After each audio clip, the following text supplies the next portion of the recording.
What's going on, guys? Welcome to Born to Hustle podcast. It's me again, Roham Carrion, your host. I am here with Chad Nguyen. He is a health insurance specialist. How long would you say you being in the industry, buddy? Yeah, so thanks, Roham, for having me here on the podcast. I really appreciate it. And for me, being in the industry, I'm still relatively new and young. I started really at the beginning of 2023, fresh off of graduating St. Mary's with my MBA in data analytics. And just been learning a lot and growing, steadily. And, I'm just really excited to, be here and share, my thoughts and my journey. That's badass, buddy. So, question, you are the agency owner, right? Or do you work for an agency? So I'm directly contracted under a group called U.S. Health, and our office is kind of off of the 1604 area in that general vicinity, kind of near Topgolf, more or less. Mm-hmm. And I work directly for, my book of business and, trying to support, America's self-employed and that kind of thing. Okay, that's awesome. Just wanted to double check that because, man, I've been seeing you everywhere. You're very active on the industry. So Thank you. I got to ask, what wanted you to start that hustle? Like, what got you into it? So I think it kind of just naturally fell into me. I've always been a person who works very hard, and I've had a strong mindset because have a background of, college athletics. I played tennis at the highest level. I was a Division I athlete, in undergrad at A&M Corpus Christi, and I was there for 5 years. And then due to COVID, and I guess, thanks to COVID, I was able to go to St. Mary's and be one of the leaders and top players of their team for 1 full year while I got my master's. And that kind of developed into the mindset of always trying to work hard, be a leader, and then, improve my skills every day, and outworking everyone. And the way this opportunity of being a health insurance specialist fell into my lap, I was very unsure of what I wanted to do fresh out of graduating, going into the workforce. I really just had a solid resume. It wasn't super strong, not a lot of internships and things like that, but was just soul searching and going on, ZipRecruiter, different things like that, and found the opportunity, went in for a career overview, went in for a second interview, and I really liked the people and the culture and then the mission of just trying to help people with health insurance and, versus, educate them and things like that versus trying to, sell them something that, they have no idea what it's about. And our goal is just to educate and then protect people as best as we can. Okay, that's fair to say. So you basically just stumbled upon it, right? So exactly, yeah, it wasn't. And if that's what started the hustle, I'm pretty sure that. We know life is not easy, right? Of course, so yeah. I am curious. Like, if you started the hustle just like that, what kind of challenges do you face? Like, ever since you got into the industry? Yeah, there are a lot of challenges, especially for someone my age. I'm only 25, and a lot of it is just being in my own head and having doubts about. Am I in the right place? Am I in, the right opportunity? Am I just doing this to support myself, or is it just, am I in the right spot? And, the challenge is that, just trying to not doubt myself every day and just having that consistent activity every day and still doing the right things, even if it doesn't result into helping someone today, it'll help someone in those activities, down the line. So it's just about trying to stay consistent with those things and not having those doubts. Okay. All right. What kind of doubts would you say? Is it like is it like what's the word I was looking to look for? What kind of doubts are you facing? Out of curiosity. Doubts, as in just, I guess, self-doubt, and then believing in myself if I can actually make this through. Because I know we have a lot of people similar to my age. Not our office is very young, and they have great success. And I guess comparing to others, which is, unfair to myself sometimes. Everyone's on their own journey, but seeing, someone else who's similar to my age who has a good amount more success than I do, and then versus what I have, it's just, trying to not compare and then doubt myself that, I may not be doing as well as him or her. But, at the end of the day, I'm still doing the best that I personally can, and then that's all I can really ask of myself. Okay. Yeah, I think everybody can agree to you about that. Yeah, like, self-doubt, honestly, it's very common. I'm not gonna lie to you, but in a way, it's more like a self-defense kind of deal. Like, you want to make sure that, like, okay, I'm going all out, right? Mm-hmm. And I'm pretty sure you went through some struggles. You went through those bad days and good days, or those days where it was really good, but at the end of the day, it was like, woof, that was a lot. Right, exactly. And I feel like self-doubt is more like, okay, am I actually in the right track? Right. Exactly. Yeah, because you never know. Mm-hmm. And specifically speaking, I had so many opportunities in my life, and I'm pretty sure you did as well. And I cannot remember there wasn't a single time I'm like having a little bit of doubt. Right, exactly. Exactly. So since you have your self-doubt and all of that, I mean, what kept you in it? I mean, is it one of those good days? Is it the sale? Was it the money? I mean, So, I try not whenever I look at it, I'm always like focused on let's try to help someone versus sell someone. So I try to have that kind of servant mindset and, just trying to, make sure people are properly covered, with health insurance so they don't go bankrupt. And, what kept me in it was honestly the support group in my team and my office. We have it's a very strong culture of, love and support versus, a big standard, old school sales organization that was very cutthroat. The people around are very open and honest about, trying to help each other, and we're all very supportive of each other. And, without them, I'm not sure if I would have made it, thus far and continued, where I am only, 9 months in. But I know if I stick with it, I keep doing the right activities, fruitful things will happen in the future. okay. So if that's the case, you say something about cutthroats and stuff like that. Is that are you all talking about like the sales in general, or are you talking about like how the health industry can be? I'm just saying in a sense of maybe, in any organization, professional organization, maybe the health, maybe some different type of, industry, there's always people, if you're, gunning for maybe your position or gunning for that promotion, and you, at the end of the day, you don't really know, do they have your back, or are they just, kind of fluffing around trying to be your friend, but then if their opportunity comes to grab, something more, they'll push you to the side. But I feel like, from my experience and the people I'm around, we're all on the mission to get to the top together. It's not, only these people here, it's everyone all together. Well, we'll go, and our goal is to just, be the best that we can and then push each other to be, Okay. get to the top. Tell me more. Okay, so if that's the case, now that I know everything, like, what are some key things inside? What is a key insight about the industry that you would say that normally nobody will learn or understand or know unless they're actually in it?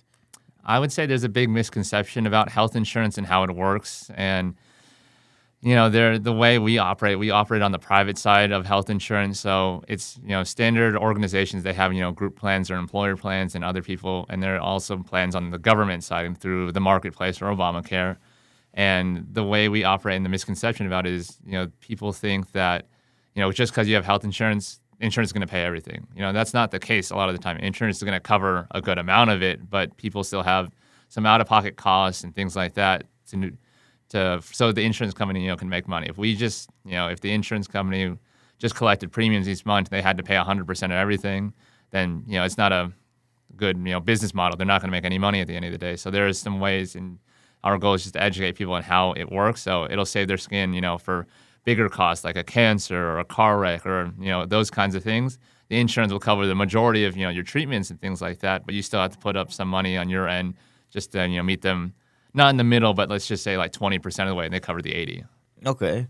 I kind of, well, then again, I do have a life and health insurance license, so I kind of understand. And I know what you mean because the same thing with life is the same thing with IDI, individual disability insurance. Most of the time, people don't know what they have until they actually experience it. And Right. once they're trying to actually use their insurance, that's when they actually know the technicalities. Exactly. That's normally how it goes because I thought life insurance is you get life insurance and that's it. And I remember when I worked, I started as an insurance agent before I became a finance professional. I remember how they started showing me all these different concepts like mortgage protection and this and this and that. And I was like, huh, like everything in life, nothing is just black and white. No, it's not really. There's just so many more concepts. And I've heard you do private insurance, right? So Right. if that's the instance, do you do like the deductible kind of deal, or what kind of deal are we talking about in regards to the plans? So the way we operate, since we are on the private side, we're exempt from the ACA and Obamacare because all of our plans are based on your health and not on your income. And the way we can control our plans is we're able to fully customize how the plan is built depending on the client's situation and what they want as a plan. So we're able to kind of give our recommendation and build the plan from the ground up. So we do get to choose, what deductibles they want on the plan, what co-insurance of their choice, and then also, what different supplementals they want on the plan. So we have some catastrophic, critical illness, supplements, also with some income protector, things like that, and then dental vision, those basic things. Those are, add-ons that they can have if they want, but if they don't want to have it, then they don't have to have it at all. Okay, that's fair to say. And okay, now what's another key industry? Because I know a lot of people do not understand insurance. Most of the time, people don't understand the product unless you actually sell it. So, and they don't really understand the product unless they're actually like once they start using it. Right. Because even when it comes to the car business, I know people want to negotiate the car deal and this and that, the first and second pen. But like, if you think about the salesman side of you, there's a whole different perspective. Yeah, you want to make sure you get the good deal. It's always like a two-sided thing, Mm-hmm. you know. So you talking about the health insurance.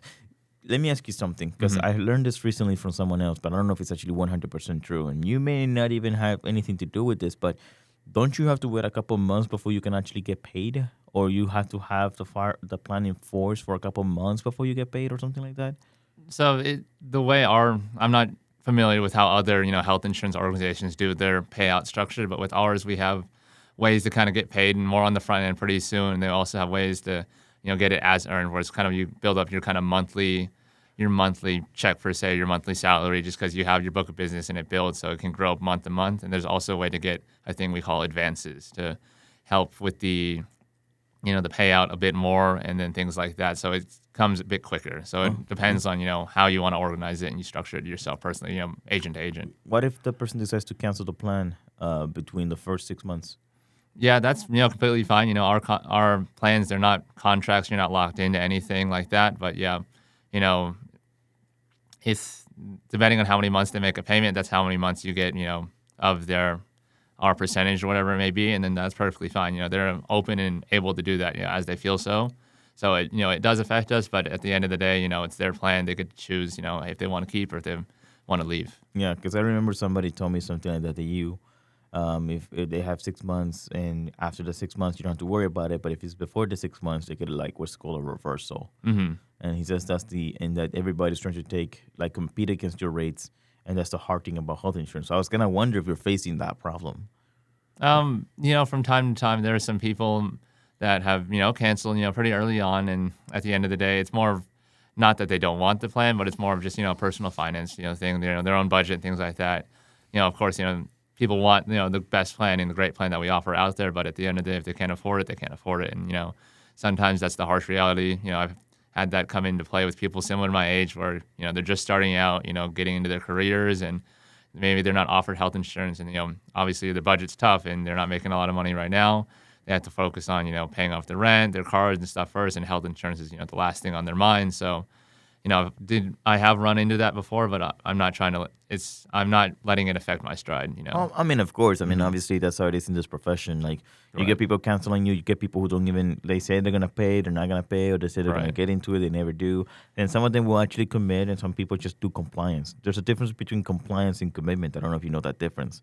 Like compliance. Have you ever met somebody who's following the flow, and you just can't understand why you didn't get the sale, quote unquote? Right. It's called because it's basically you never get the person to begin with. Mm-hmm. Right. He was just being compliant. I see. Yeah, they're just going along with the flow. They're like you going said. along with the flow, or they just people who are very social and they like going through the process, but they're never intended to buy to begin with. Right. They're never. You never gonna got pull the the sale. trigger. That's Right. why I always tell. Whenever I build a team, I built like a sales team once upon a time, and I always tell them sometimes they're just not your customer. Right. Sometimes Mhm. they're just not your client. Mhm. That's what it is. So even if they go through the full process, it doesn't mean anything.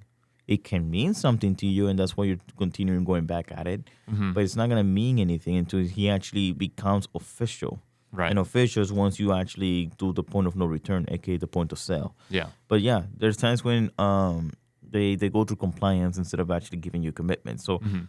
and over time, once you start like paying attention to that difference, you're going to start reading in between the lines. Like, okay, Of course. this person is not committed. He's not giving me any commitment. He's not serious. Mhm. He's just giving me compliance, and that's fine. You just basically, you'll be complying with him too. It's just Right, like, yeah, of man, course. of course, we'll follow up. Mhm. Never follow up again. Or it's like, yeah, of course, man, we'll follow up once you actually are ready. Right. Here's my information and stuff like that. And trust me, man, I'm always gonna be here available, ready for you. Yeah. Exactly. It's And then just, you just never proceed forward from there. You're Yeah. not gonna chase the individual because Yeah. you like when it comes to health insurance, in my opinion, as well with life insurance because I believe in it, Mhm. or any type of insurance that is beneficial to your lifestyle. Mhm. I should not want this more than you. Right.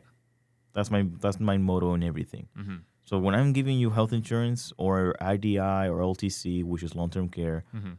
I should not want this plan more than you. Mhm. And that's something that we need to remind ourselves. Right. Sometimes we get in the moment and like, okay, he looks interested. You're not telling the difference between commitment and compliance. Mm-hmm. He's going through the process. Shit, he even signed. Right. And like he even going as far as signing something that normally means something if you actually pass the point of sale, but it's still before the point of sale.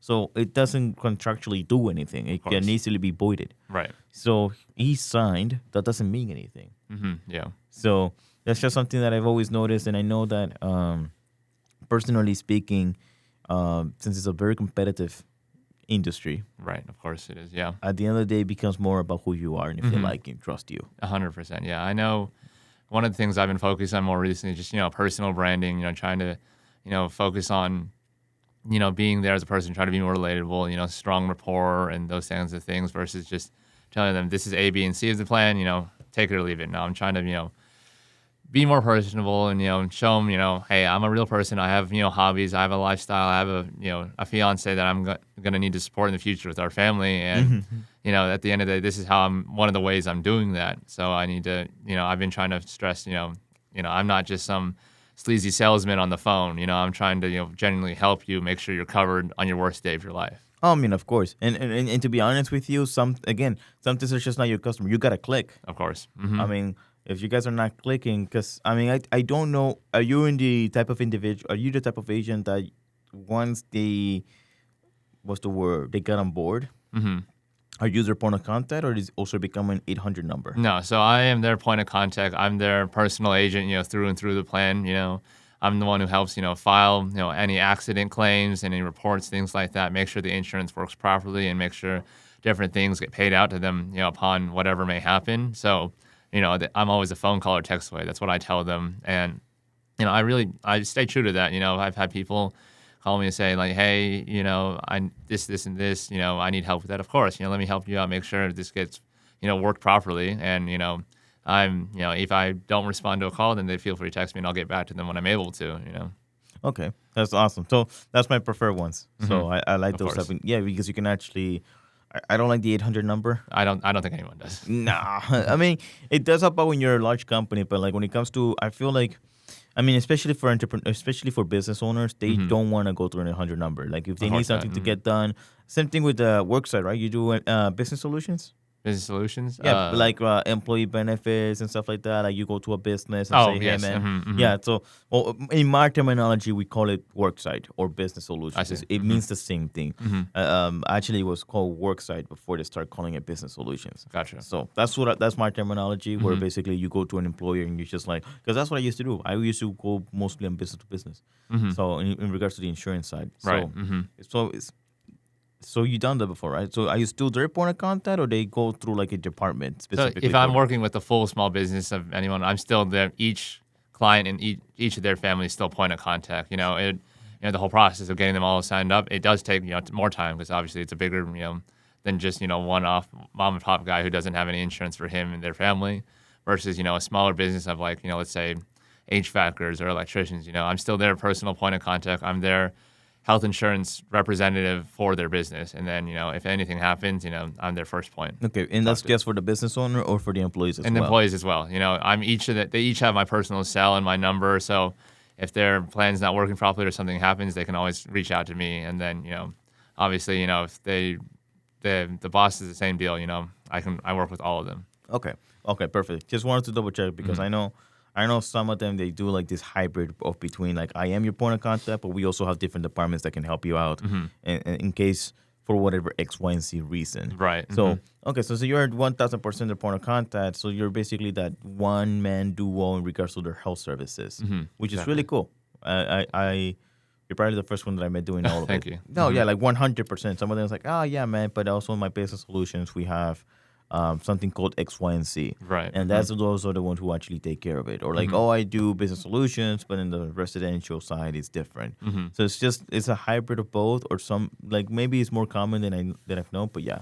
And there was another industry insight that you would say, because now we understand more about the advances. Now we understand more about the plans and how it's misconception, and most people don't really understand it. Which, if they get someone like you, they get the opportunity to have conversations as many times as they want, so they can understand it.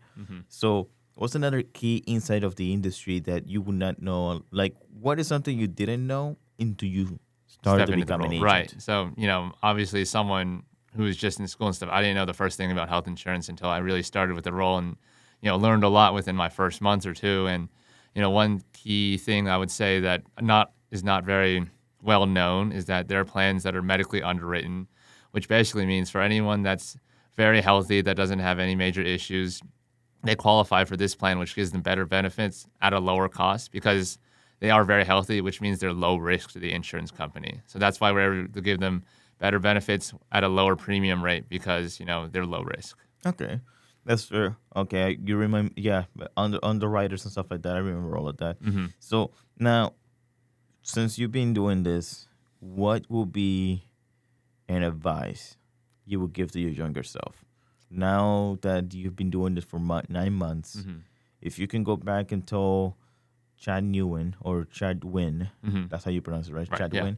Yeah. So when you look at Chad Nguyen, what would you tell him? It's like, all right, man, you're getting to this adventure. You're gonna start it off. What would be your few advices that you would tell him? Oh, it's just honestly just to work hard at it every day. Trust the people around you because they have the experience. They've been in the business.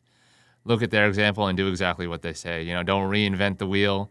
Just kind of put your own tread on it and just go full steam ahead because the opportunity is there to really grow and then have your own personal book of business and then it's limitless. As long as you put in the effort and the hard work, good things will come. Okay. You said something that really, really stuck to my heart. Not reinvent the wheel. Hmm. By any chance that you tried to reinvent the wheel at least once in the business? Oh, definitely. There's always been those times like, oh, I don't need to do what they say. I can, do this and this to get, generate some appointments and stuff like that. But at the end of the day, they're way more experienced than I am. So, I had to go back to what they were telling me about. This is, the best way to effectively, communicate the appointment. This is the best way to, get them on the phone to look over the plan with you and everything and then help them out and then apply for the plan. Okay, cool. Yeah, because the thing is, I don't know why, but we all try. Even I tried to reinvent the wheel, but I Of just course. wanted to know if you tried to reinvent the wheel, what would it be? Because both as an industry, both as an owner Hmm. and as the salesman, I both experience people always telling me if we do this and we do that, it's gonna get a lot better. And I'm Hmm. like, dude, it's already working. Hmm. We're doing well. Hmm. We're meeting our metrics. So even if it's slightly better, like that slightly better, you're realistically trying to reinvent the wheel. Right. You're trying to change the process. Hmm. And if you try to change the process, is it slightly better, like realistically speaking, or just slightly better because it's slightly better for you, aka your comfort zone? Right. That's basically what I think it is most of the time. Whenever I see anybody trying to suggest, like, man, if we do it like this will be a lot better. That doesn't mean that they're not a bad idea, but I'm actually wondering, like, okay, what do you mean by that? Is it better for? Because you have to think about everything as an experience, right? Right. So it was the experience better for the person being approached, aka the prospect? Hmm. Is the experience a lot better for the person who's actually doing the prospecting, Yeah. aka us? Hmm. Or is it better for the company or for the owner? Like, what is it better for? Right. Once you start to identify specifically whom you're trying to, like, okay, so if it's better specifically for you, Hmm. not the business, not the prospect, I think we should continue back to exactly what works. No, I would agree. It's just, there's no right or wrong way, but there is a proven way that it does work. And, if you're unexperienced in, whatever it may be, definitely just look to your mentors. They've been through it. They've been new. They've been in the same shoes and they've, made it their own way, but they've also, taken advice from someone else who was their mentor previously and they stick to that. And I think, why should you try to go and do your own thing if there's a proven track record of someone you trust? Just trust in how they do it, and then the results will come. Okay. Now, question. I kind of forgot exactly what I was going to ask you, but if I remember correctly, you just got to keep working hard and stuff like that. Everybody's was brand new and so on. You know, I kind of forgot the question that I was going to go because I feel like I was going to twist you. I was going to give you a twist one. A real just to hard one, yeah. Yeah. Oh, yes. I remember now. What is your method of engagement? Because there's networking, Right. cold calling, warm calling. There's so many other different methods. What will be your preferred method? Like lead generation, you start calling them, text messages. Yeah, so there's not one way to, develop appointments and things like that. We have a thing in our office called, this all the legs of the stool. So there's 3 stools. We have we have leads, we have, developing, networking, referral partners, those type of deal. And then we have social media. So, I don't focus all on one. I know I'm better at one than the other, but I still try to hit all three legs of the stool to give myself the best opportunity to, set appointments, to, get leads and to talk to, get my face in front of more people and talk to them. Okay, that's very yeah.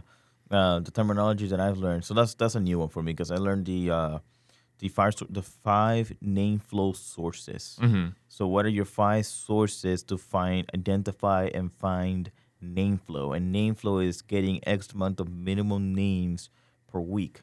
So in my instance was 15. You have to get 15 brand new names every single week and 5 presentations or an introductory meeting every single week. And in order to get those metrics, you need to have a name flow. And that name flow was doing 5 sources. And those 5 sources doesn't mean business. It doesn't mean networking. It could be your tennis. You're a professional something with tennis. You mentioned that before. What was the proper So terminology? I'm a private tennis coach. There you go. So you being a private tennis coach, would you say that you have gotten clients before through your business? So I have used it, to be just, frank. I use it as well as networking, as meeting more people. I hit with different adults in town, different, professionals. Recently I hit with last week was a well-known, realtor in town. First, just having conversation. We got connected through another friend of ours, and she, said, hey, this guy here, he wants to hit with a higher level, male. So I was like, okay, sure. I didn't know who he was at first. I didn't know what he did. I just met him at some country club tennis courts, and then we hit, and it turns out he was a realtor in town. I was like, oh, very cool, Love to just, chat with you guys, maybe down the road about insurance, but, no pressure. It was just us being, we were just having some fun playing tennis for a good hour and a half and things like that. And then it turned out to, a good networking opportunity. Okay, awesome. So if you think about it, so that's another name flow right there. So Exactly. I remember I used to, point being is this, finding name flow. I met a lot of companies that try to just do it strictly for business, like social media, networking events, but it can be also like your hobbies. Exactly. Like I remember they start teaching us like you need to do some soul searching. Like, Oh, yeah. who are you? What do you like? If there's a hobby that you want to get into, you should probably join a Facebook group or join a group where you can go to. Not only are you doing what you like and love, but you're also having the opportunity to get in, because opportunity is all about being present. Of course. So I feel like I like the way that method. I don't know if they teach you that as well in your agency, but I always love teaching people that you need to social, like, what do I realistically like? And if you haven't getting into it, get into it. Of course. Get into groups, Yeah. get into support areas, and you're gonna get to meet people. But if you're a realtor or a businessman or a contractor or health insurance, life, IDI, and so many other things, that will give you the opportunity to start making those contacts into warm. Of course. Because chances are that person that you met, if you call them like cold call, he's probably not gonna answer. He's probably not gonna give you the time of day. Exactly. But you met him through a passion of yours. You enjoyed it, so which is one of the 5 layers of name flow, and you got that name. You course. got that conversation going. And whether he becomes your client or not, it doesn't matter, because normally that's networking 101, where you identify the 3 layers of the connection, the Right. first, second, and third degree connections. Yeah. The first degree is you met him, that's first degree. Whoever friend he has that may be YouTuber, right? You just mentioned realtor. Yeah. YouTuber and a realtor. So maybe he can find you another person who's a realtor and a YouTuber at the same time, and that's your second degree connection. Exactly. Yeah. And our big thing is, always, you do someone good, you help them with policy, you already have a good connection with them. You ask them, like, who else do you know? Is there someone in your same situation that maybe doesn't have may have to go find their own insurance? They're just, unsure. Like, do you know anyone else who has their own business or something of that nature? So it's always about, asking, because if you don't ask, then you won't receive. Okay. Yeah. Person for the situation, basically. Well, Yeah. you always gotta ask anyways, though, because if you never ask, You'll never know.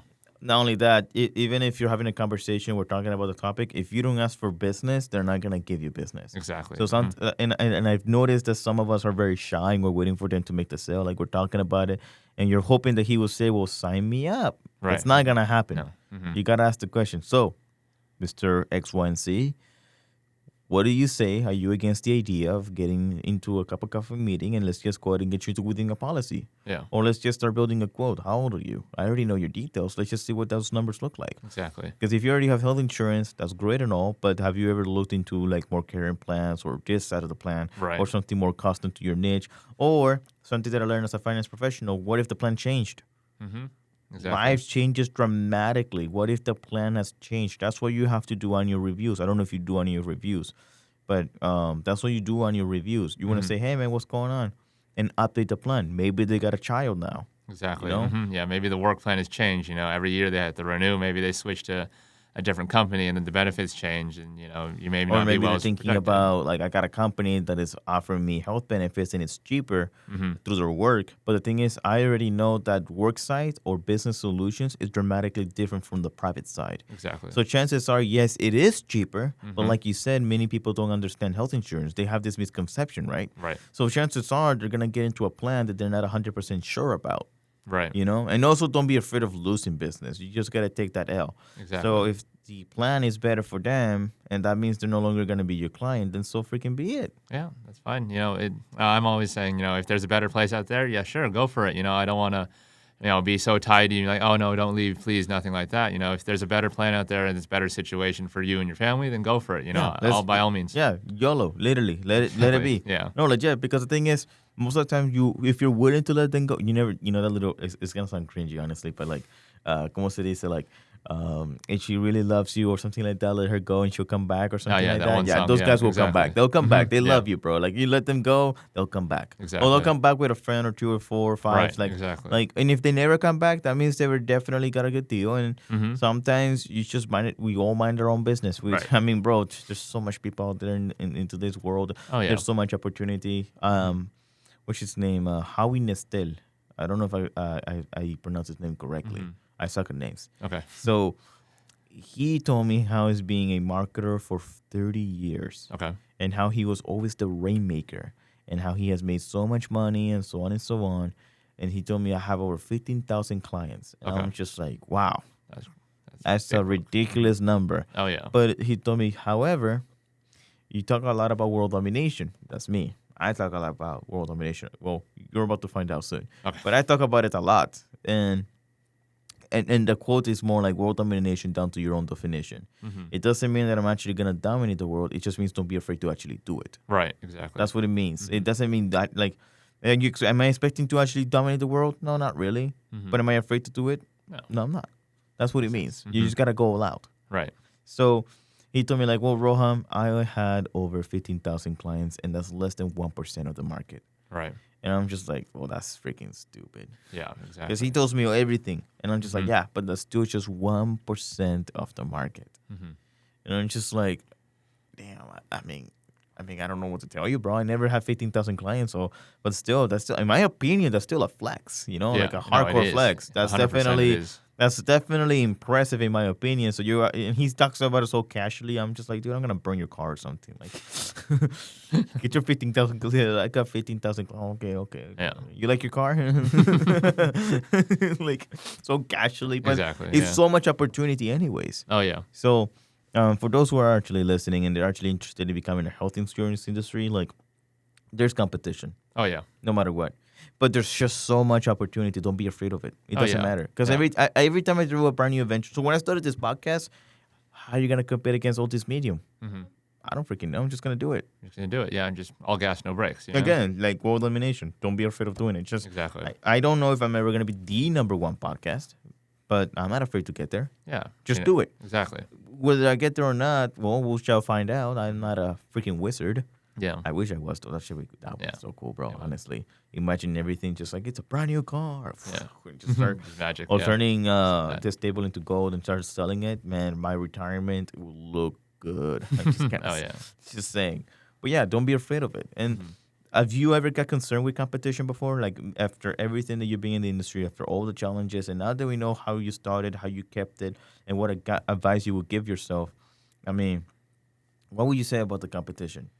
Well, I take it in a different lens because I go back to, I'm going to shout out my old coach at Animal Corpus. He always told us back in the day, like, there's never pressure to win, but there's always pressure to give your best effort and give 110%. And even if you, at the end of the day, if you lose, then you know you gave everything, and you may still end up with an L, but you can still be happy and pleased with the fact that, you know, you did your best at that time and that day. And if it wasn't meant to be, then it wasn't meant to be. But at least you have no regrets because you gave it as much as you could. That's fair to say. That's fair to say. Yeah. Although, to give it your all and to lose, I don't know. I'll take it personal.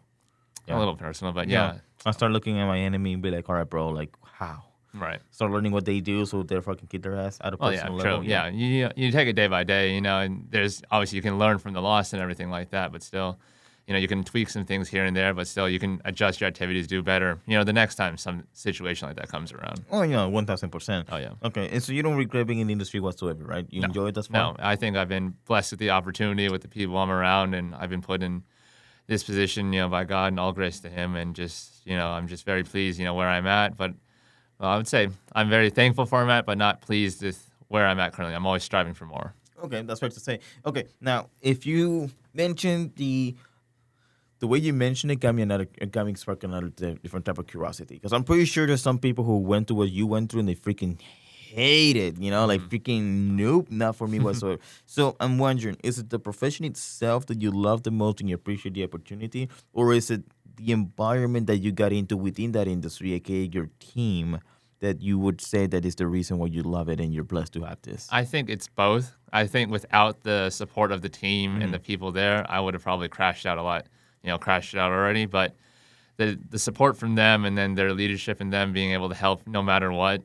You know, I've had, you know, recently I had a leader, you know, she helped me on my sales call and helped me, you know, be able to just push that guy through, put him in an application, you know, and, you know, without her help, it might have been lost in the wayside. But, you know, she was there to support me, and I was very grateful for that. And, you know, the opportunity is there to, you know, like I said, it's limitless. You know, there's no cap on our anything, and, you know, it can lead to more opportunities in the future, you know, cash flow wise. You know, eventually I want to get into, you know, investment real estate, you know, own a duplex or, you know, some quadplexes, different properties. And I know with, you know, the way that this structure and this organization is, you know, down the road, I can get to that point. So it's just having that open mind and knowing, you know, having those goals, and, you know, this is the vehicle to get me there. Oh, yeah, I know. I want to do the same thing as you, getting a duplex or something like that, or get a couple properties and stuff. Oh, yeah. Because it's the rental income side. Some people want to do it just so they can have cash flow and extra. I want to do it as a retirement plan. Oh, yeah. No, just exactly. Because it's actually one of the few incomes that you can use as a way that as inflation goes up, so does that income. Exactly, yeah. Because, you know, rent is going to go up, unfortunately, and you still, you know, unfortunately, you know, except the escrow, but fortunately, the house does not be like, hey man, I know we have a mortgage of $300,000, but because due to inflation, we're going to increase your mortgage to $400,000. Dude, if that's actually real, I'll be so pissed in life. I'm not gonna lie to you. I hope it never comes like that. I don't think it's gonna be like that. It will make no sense whatsoever. At that point, now I'm like, okay, thief, you know, robo. Yeah, but exactly.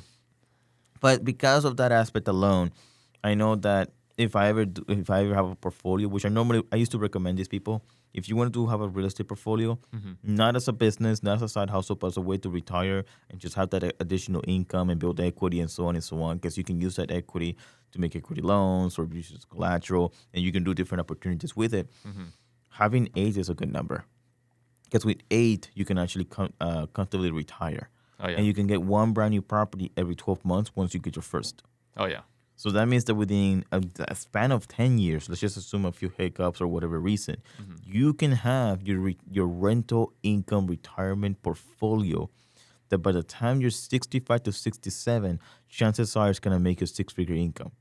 And not because it's going to make you rich and now you're so comfortable, you got a brand new BMW. That is the money that you can use towards your retirement as supplemental. Of course. Besides the 401ks and stuff like that, because they do work. 401ks do work. If they're not working for you, that's because you're not doing it right. Exactly. That means you're not rolling them over. You need to roll them over. Oh, yeah. And that also means that you're not doing the contribution that you should be doing. So either get with maximize. your financial advisor or find one. Right. Exactly. It doesn't mean that you have to buy anything. It just means that you should at least know that if you left multiple jobs and you left a 401k or you left some money and you have not rolled them over, you're not doing the 401k properly. Oh yeah. Exactly. So, and there's a lot of people doing it the right things. You'll be surprised how many of them actually are doing the right things, but some of them, they think it's a scam, and it's not a scam. It's the same thing with health insurance. When you don't understand it and it doesn't benefit you directly, you see it as a scam. Exactly. Of course you see it as a scam. You have no idea what the heck it is. Oh yeah.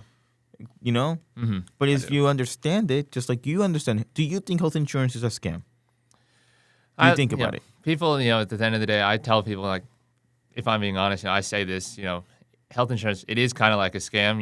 You're paying someone in the company month to month, and if you're never going to use it, it seems like you're just giving your money away. But at the end of the day, it's there to cover your butt for, an accident that you don't know if you're going to get T-boned at the red light, or you don't know if you get a chronic illness down the line, and that's where it's there to protect you. Yeah.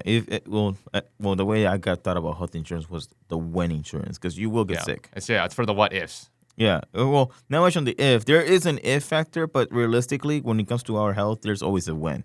Right. Because you will, okay, bro, I think everybody can relate to this. Check this out. Either you're going to die after you turn 67 or 65. Right. Either illness, age, accident, whatever the heck it was, right? Or you're going to die before you turn 65. Right. Do you think everybody relates to that fact? Of course. Okay. Now, when you die between the 0 to 65 and after 65, you know what they all have in common? Your health. If you get into a car accident, you're going to need to go to the hospital. If you're sick to the point of critical illness, you're going to go to the hospital. So everybody will funnel to the hospital when it comes to that passing, unless you went to combat and unfortunately you got shot in the head and, lights out. But anyways, for most instances, that's exactly what's going to happen, either before you're 65 or after you're 65. Right. And where are you going to be when that happens? You're going to be at medical. Yeah, exactly. So that's why I always believe that health insurance is the when, not the if. Yeah, sure, there's the if factor. Right. But it's not the same thing as life insurance. When you're doing term insurance, there's the if and the when. When you're doing the term insurance, which is temporary, you do a 10-year pay. That means that within 10 years, the premiums are not going to change. So when you do it like that, that's the if. If you die between these 10 years, that's going to be the payout. Right. The when, aka the permanent protection, let's just say you do a 20 pay, meaning that you'll pay for 20 years and then you own it permanently. Now it becomes a when because you will die eventually. Oh yeah, which just sucks. I wish it's just a sad reality. Yeah. I wish immortality was real. That would be really cool. Not because I want to live forever. I just want to see the world progress. Exactly. That'd be so awesome. So if I pass away and I get to spectate like a little weirdo, I would love it. Just to see. Because there's so much cool technology. We're so lost. All the evolution and the I want to see us actually colonizing Mars. I want to see us somehow conquer the sun. I don't freaking know, but that would be cool to see. Yeah. I'm just saying. It would be really cool to see. It would, yeah, definitely. So that being said, that's so fact. Now, you know what I see as a scam? What? Now, this is controversial. It's going to be a topic. Okay. Car insurance. I think car insurance is a scam. You think so? Why do you say that? Because... And I think maybe I'm just salty with life. Okay. But car insurance has never been beneficial to me. I see. Because think about it like this. You are paying to get covered. Right. And when something does happen, the point is risk of aversion, meaning that is to restore you back to your original financial standing. But if you look through the entire process, you have not returned. If anything, you're just losing money just so you can keep the car. Right. And sometimes it's just stupid. Like, I'll give you an example.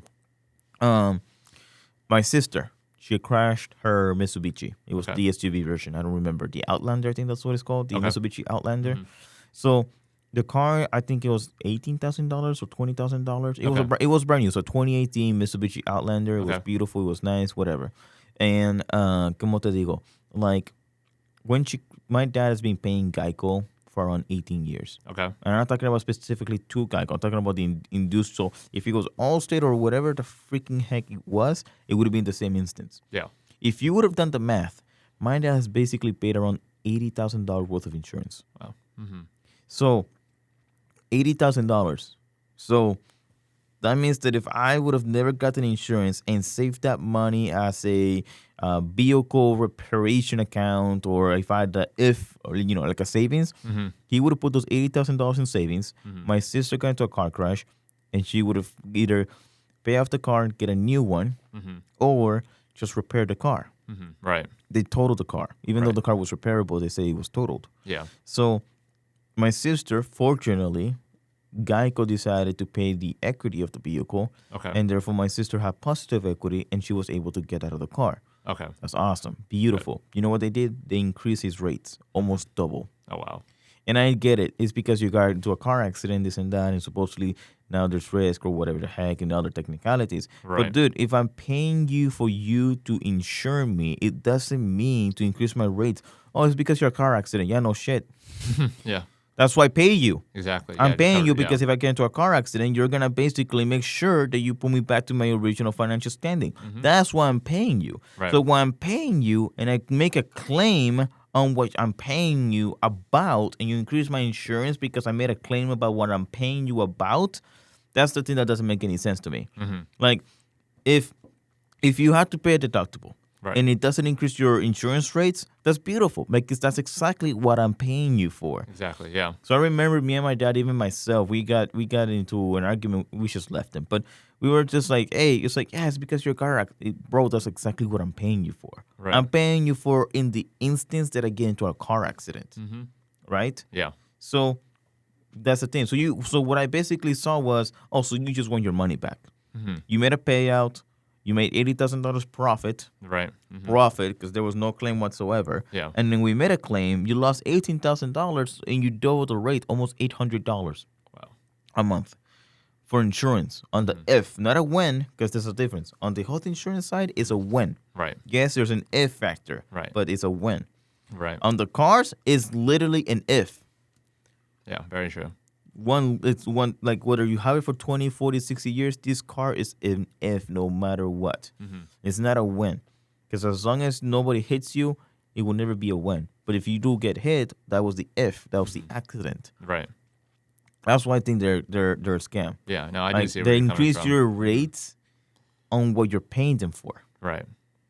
That's the part that annoys me the most.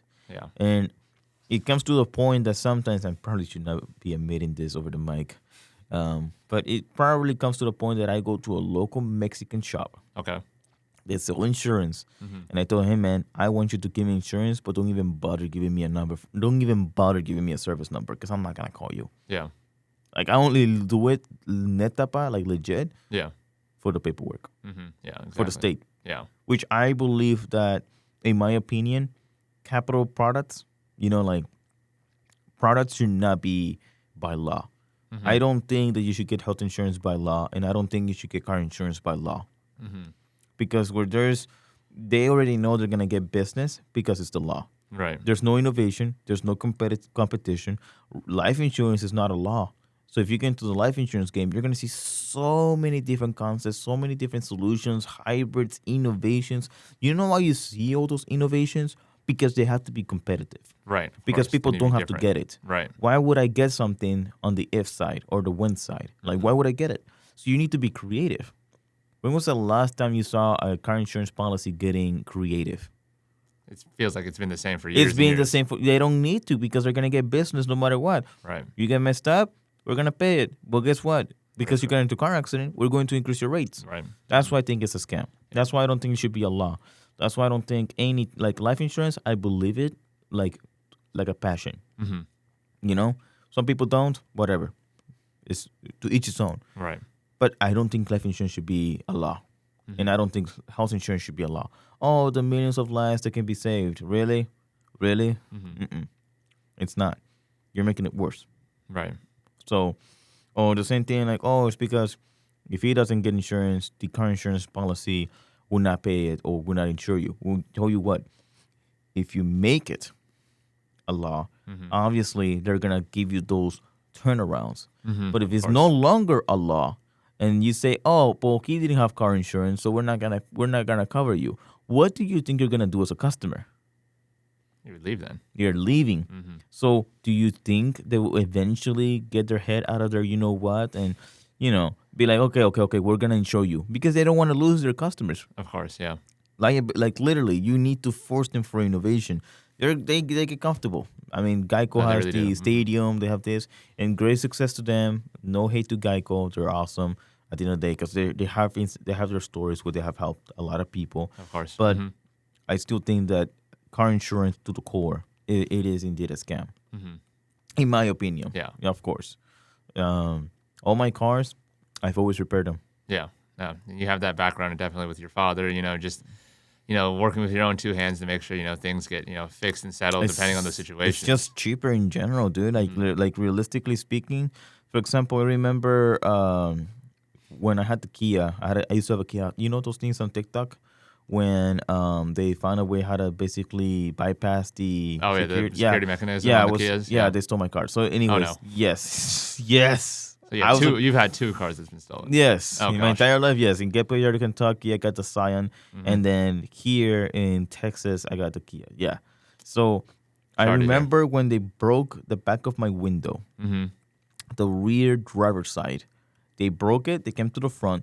The steering wheel, the plastic around it, completely destroyed. And they destroyed the key. Where you import the key, I forgot for the ignition, Yeah, they freaking destroyed it. You can tell they Really? really Oh, no. forced it. Yeah. And then what you call it? That thing, what do you call it in English? The handbrake or the gear shift? The gear shift. There you Yeah. go. Messed it up completely. Oh, gosh. But the thing is, when you do a cost analysis, it was cheaper for me to repair it than Yeah. to call my insurance company, where they're gonna charge me a $500 deductible, and they're going to increase my insurance. Yeah. So, ¿pa qué te tengo? Why do I have you? Right. You know, I can't rely on them whatsoever. Yeah. So I had to basically made my own repairs. It came to the point that I was pissed. I was like, dude, it actually is more convenient if they succeeded to steal my car, where the insurance would have paid out the value and I would have gotten out of the car and just get a brand new one. Right. So it was just cheaper for me. It was legit. I was literally telling my friends and I was laughing about it. Bro, it's actually more convenient if they succeeded. Yeah, they stole the car completely. Exactly. It would have been successful. Like they would have been more, like the insurance would have actually been convenient to just steal the car. Oh yeah. That would have been more convenient to me. And instead of being stuck repairing, I cannot call them. Yeah. They're not gonna be reliable in this situation. No, it's gonna So I take can't just call them. Yeah, forever to do as well. So it was more convenient. So I told everybody it's a joke. But realistically speaking, I was serious. I was like, dude, if I can go back in time and show them how to do it, You would have let them. I would have let them. Like, hey, bro, look at this. I just would have given them the keys. Yeah. Fucking take it, you know? Yeah. It was like, oh, they took the keys? Yes, man, definitely took the keys. You should have seen it. They beat me up. Like, I'll literally be like that. It's like, okay, so here's my face. Yeah. Right here. Make it noticeable. I'm going to call the cops. I'm going to be the victim. Yeah. That would have been far more convenient. I know, technically speaking, that's insurance fraud and whatever, but that's Right. the part that sucks. It would have been better if they actually succeeded. Of course. Yeah. So, I mean, well, with health insurance, I mean, it's, in my opinion, it has done more good than bad. Now, don't get me wrong. There's some families that go through some bad stuff, but I don't think it's the insurance itself. I just think it's about the health industry, aka Yeah. the hospital. But that's a different topic. We're not ready for that. You know? Right. Of course. Yeah. It's a whole different animal. Yeah, that's a whole different animal because I know that most of the time when we see the deductibles, people get mad like, oh, I got to get paid $9,000 in deductible before you insure me. But realistically, that's where you come in. Like, that's where exactly what you're trying to explain. Like, you got to go a certain portion of it because Right, they're not of going to course. cover everything. No, of course not. Yeah. There's also, there is the ways you have to go there, but there's also, just things I work with specifically. There are, zero deductible plans, and there's a lot of plans that have a standard deductible, a traditional one, but there's also, pre-deductible benefits for those routine things, so you don't have to meet it for those smaller things like the annual checkups, prescription, health, doctor's visits, sick visits, those kinds of things. There are options out there for, pre-deductible items in place, so you don't ever have to meet those deductibles for the insurance to work at all. Yeah, no, 1,000%. And I mean, I'm pretty sure that I think more people should have more opportunity because I remember the health insurance as the PMO, right? PPO, yeah. Yeah. I don't know what the terminology is. Right. Yeah. So I know with the health insurance, there's more into it. Like there's the bigger network and smaller networks. Honestly, I'm just gonna tell them that if they want to know more, they should definitely reach out to a health specialist because a lot of people don't want like, oh, I'm not ready to buy. Like, okay, just because you're talking to you, it doesn't mean that the sale is automatic. Right. No, of Like course it's all about suitability. Like if they want to do business with you, do business with me. not. Right. Just don't be compliant. I want to know if there's commitment or not. Trust me, you're not going to offend anybody by saying like, "Hey, man." They're gonna say like, "Oh, I'm just looking," just to be clear. Mm-hmm. Just say like, "Hey, I'm not budget ready, Mm-hmm. but I do want to know." Right. Of That's course, what I yeah, just normally be say. transparent. Yeah.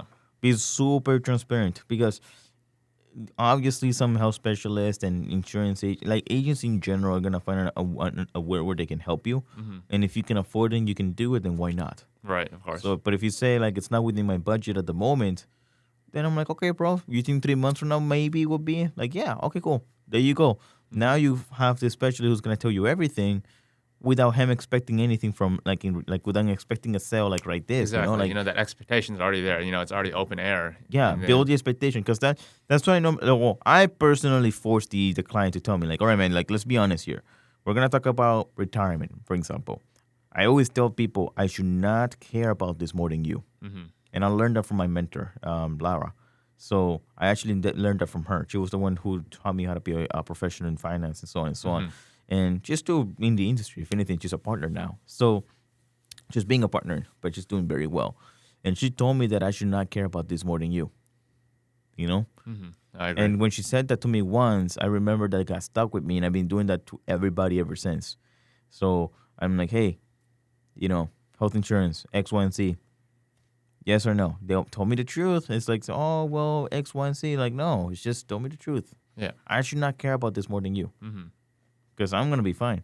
Oh, I'm yeah. rolling, bro. I'm Mhm. freaking waking up beautiful. Hair is just great every single day. Mm-hmm. So, you know what I'm saying? Like, I'm good to go. My question is, are you good to go? Because Exactly. that's what I'm here for. Yeah, exactly. You're there to help, and then if they're not ready, they're not ready. But just, be straight up about it. No, Don't, 1,000%. don't keep us wondering, No, that's annoying, in my opinion. Oh, yeah. It's like, just please tell me. Mm-hmm. Yeah. And trust me, bro. Like, you're not gonna hurt my feelings. You know what's gonna hurt my feelings? You being compliant, thinking that I got the sale, and then out of nowhere you freaking ghosted me. Exactly. What did I do? Yeah. I thought we built a relationship. Oh, yeah. No, I thought 100%. that we were on the same page, Mm-hmm. but apparently we were both reading a different book. Exactly. So it's like, And there's always going to be people like that, but, we just try to weed those out and, do the best we can on the front end to make sure that, Yeah. the expectation is there and we know, what the purpose of this meeting was in this conversation. oh, sometimes I teach them about the difference between compliance and commitment. Oh, It's yeah. like, what do you do for a living? Some of them are salesmen, and I told them it's like, there's compliance and commitment. Have you ever done that? Yeah.